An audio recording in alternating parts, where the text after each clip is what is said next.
Marxismo é um assunto muito interessante, muito complexo, por isso que eu chamei vocês dois. E por onde a gente começa, hein? Caramba, tem uma resposta óbvia pra essa pergunta, né? Por Marx.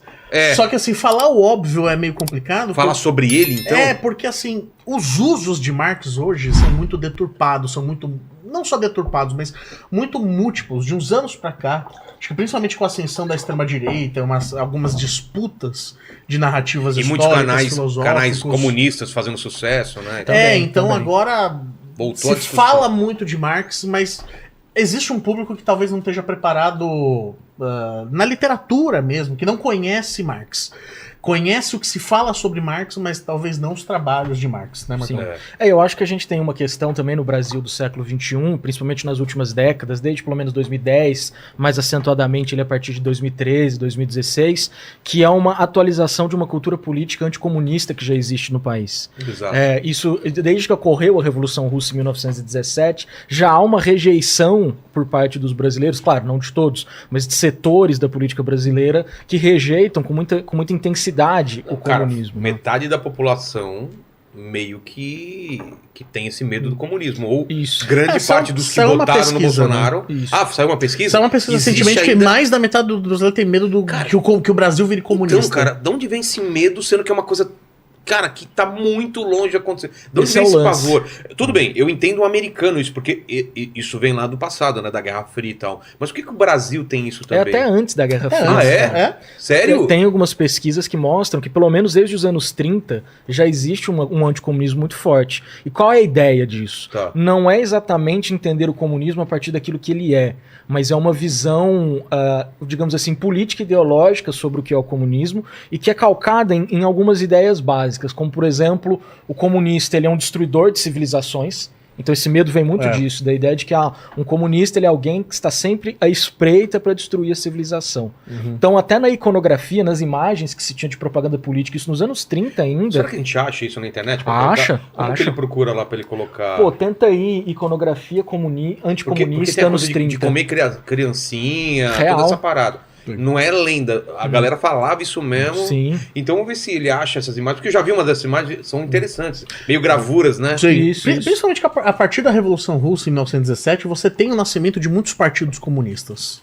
Inclusive no Brasil, que é de 1922. Ah, é? Sim, de 1922. E ele já nasce... No ano da...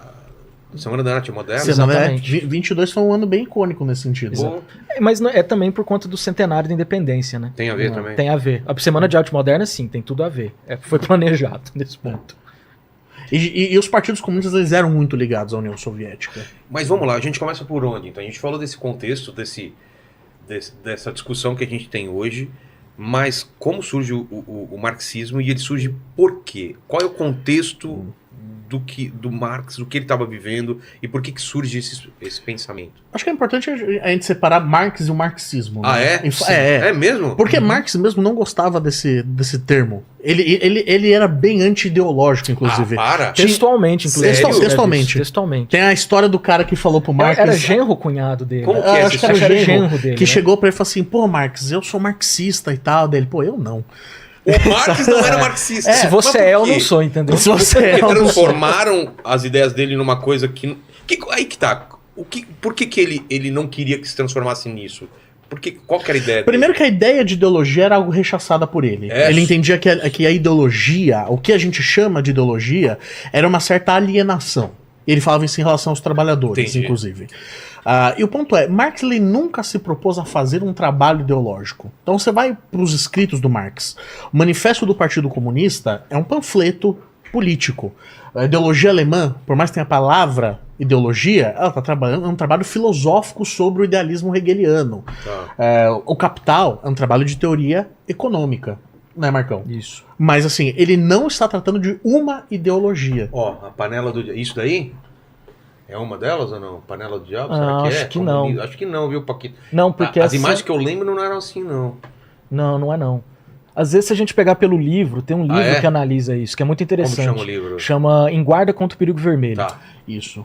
Que é de um professor da UFMG. Tá. Que é bem legal, que ele estuda a iconografia. Entendi. E pelas imagens a gente vê as representações que é, por exemplo, ou o comunista vai ser representado como um animal peçonhento, Porque a ideia do animal peçonhento qual é? É um animal que está sempre escondido, você não identifica rato, ele. Tipo rato, aranha, escorpião, cobra, dragão também. Às vezes é engraçado, porque não, é curioso porque no nazismo eles também representavam os judeus como ratos, né? Sim, é comum. Isso é bem comum. Quem você quer combater, colocar como animal peçonhento, né? Você animaliza o outro, você desumaniza, isso, né? Perfeito. Exatamente. Que aí fica mais fácil você odiar, matar ou deixar só. Faz sentido. Exatamente. Você quer passar um pouco do contexto do Marx, da época de vida dele? E é legal a gente falar também que existe nessa distinção entre Marx e marxismo, que o Marx escreveu muito em vida, mas publicou pouco em vida. É mesmo? Muito pouco. Ele não viu muitos dos seus livros serem publicados. Não viu, exatamente. Por exemplo, esse texto que o Jonathan falou, Ideologia Alemã, ele só foi descoberto pela primeira vez em 1932, na União Soviética. Então, quer dizer, hoje é considerado um texto clássico.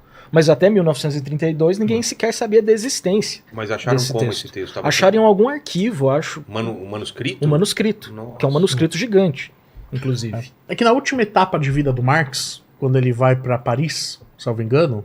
Então, mas vamos falar do Marx. Ele nasceu onde? Como que é? Antes de chegar nessa parte. Claro. Dá o contexto dele. Que mundo que ele vivia? O Marx é um cara do século XIX. Então, um cara dos... É isso? Essa é a capa do livro. Capa, né? Aí dentro do livro tem várias ilustrações, mas a ideia do dragão de várias cabeças já tem muito a ver com isso, assim. Bom. Dessa ideia de um perigo, de um monstro, de uma representação monstruosa dos comunistas. Tem uma outra imagem que é legal também, que é um comunista com um punhal na mão. Vamos ver se o Paquito acha depois. Seria legal. Beleza. Então o Marx é um cara do século XIX. Tá. Então ele nasceu em 1818, na Alemanha. Ainda não existia Alemanha, Prússia, efetivamente. Né? A Alemanha só vai se formar mesmo, efetivamente, no final do século XIX. Mas, fins didáticos, a gente diz que ele nasceu na Alemanha em 1918 e morreu em 1883.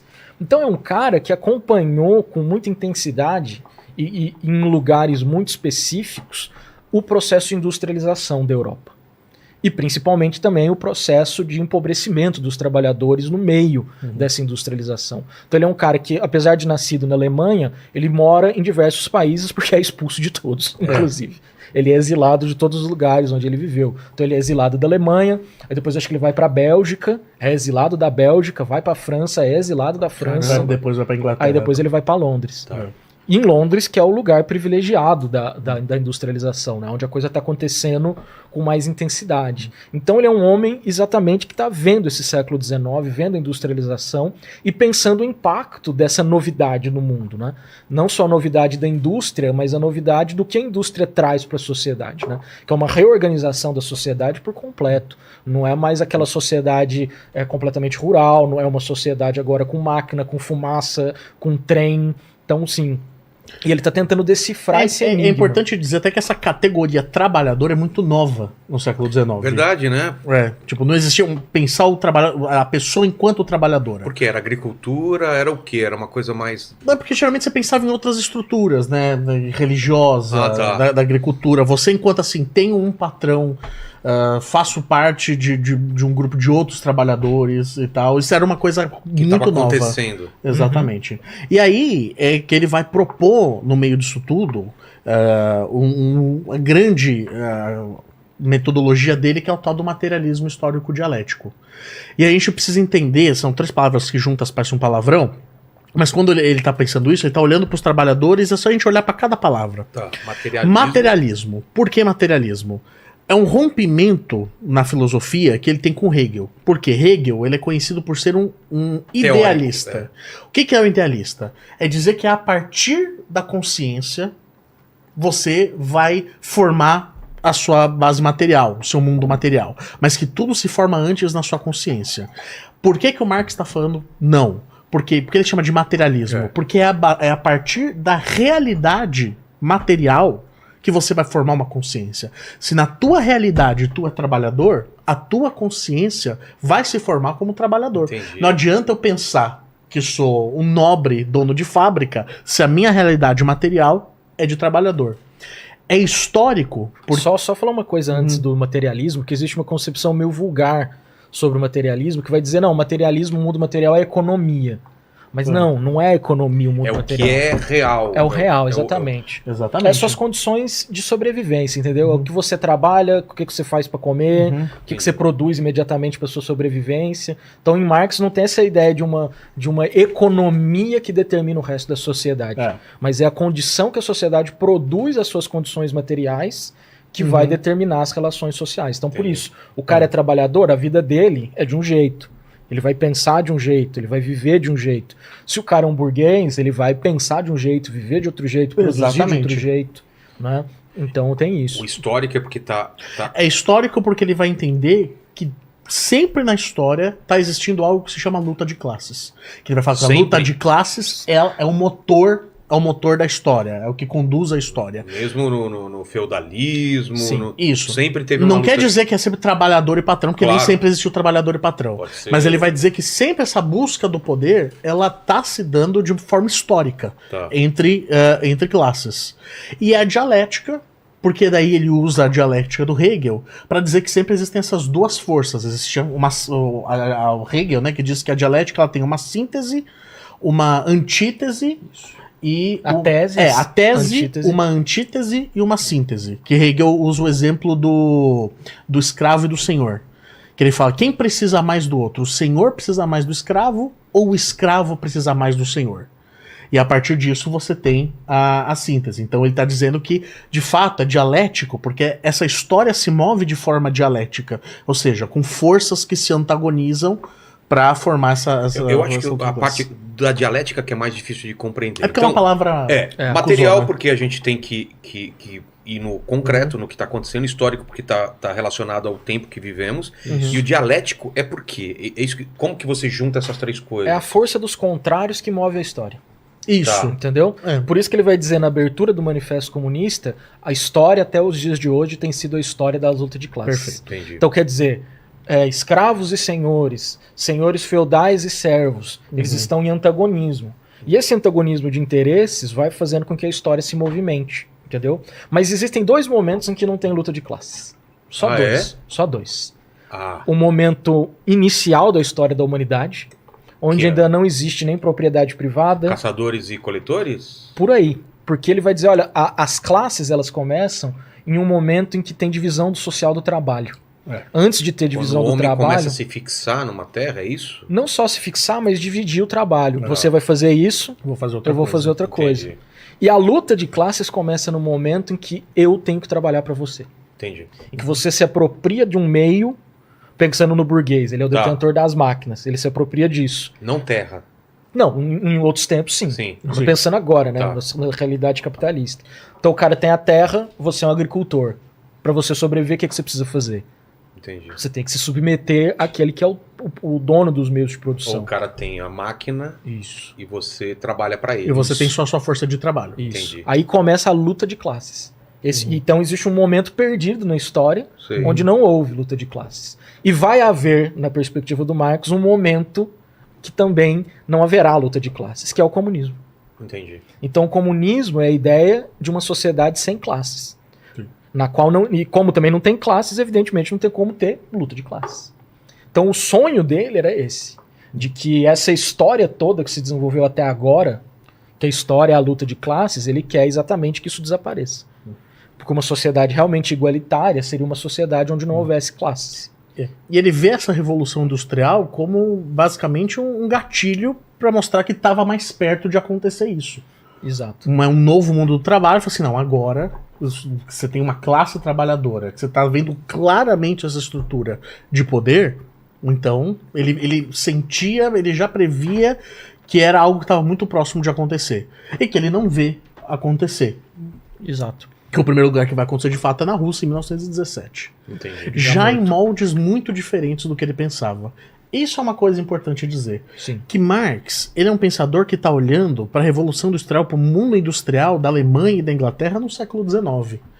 Então, assim, não dá para dizer que toda a experiência socialista do século XX e XXI, ela é puramente marxiana. Não tem nem como ser. A própria Revolução de 1917, ela já é muito diferente da, digamos assim, de uma ideia original de Marx sobre isso. Até porque você vai ter uma divisão dentro do partido dos bolcheviques e dos mencheviques. O que os mencheviques queriam? Não, eles eram ortodoxos. Tinha que levar o marxismo a ferro e fogo para fazer a revolução. E o que significa isso? Desenvolver o capitalismo. Porque depois que o capitalismo estiver no seu ápice, é que a revolução vai ser possível. Que é uma discordância do Lenin. Essa é uma discordância que o Lenin tem grande de Marx. Para Lenin, a revolução tem que acontecer aonde o capitalismo está mais atrofiado. É por isso que Marx, por exemplo, não acreditava numa possibilidade de socialismo na América do Sul. Porque aqui a gente não tinha indústria por gente, uma classe trabalhadora, que a gente ainda, em 1817, aqui a gente ainda tá falando de mercado de escravo. O Brasil ainda era colônia. O Brasil era colônia. Então Marx, por exemplo, tem uma leitura muito ruim sobre a América. Por quê? Porque para ele, essa revolução só pode acontecer quando o capitalismo estiver no seu ápice, estiver no seu pujante. A Revolução Russa, a Rússia é o último país da Europa que você vai imaginar que vai acontecer um negócio desse. Mas acontece.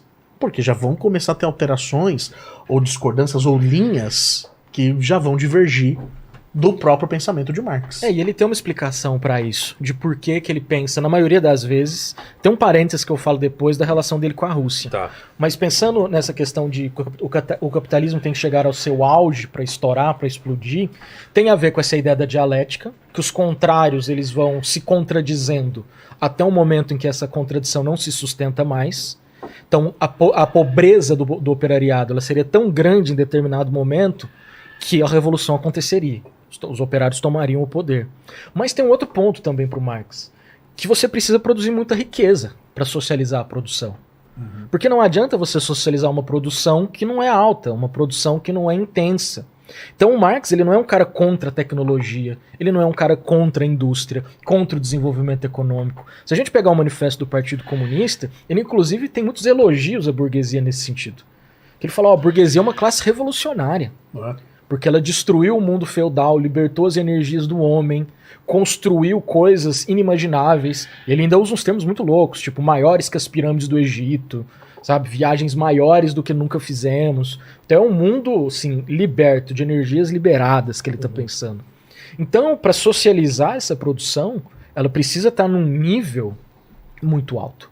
Então ele pensa, na maior parte do tempo, no comunismo a partir do esgotamento do capitalismo. E o esgotamento significa o seu maior desenvolvimento, o ápice do seu desenvolvimento. Só que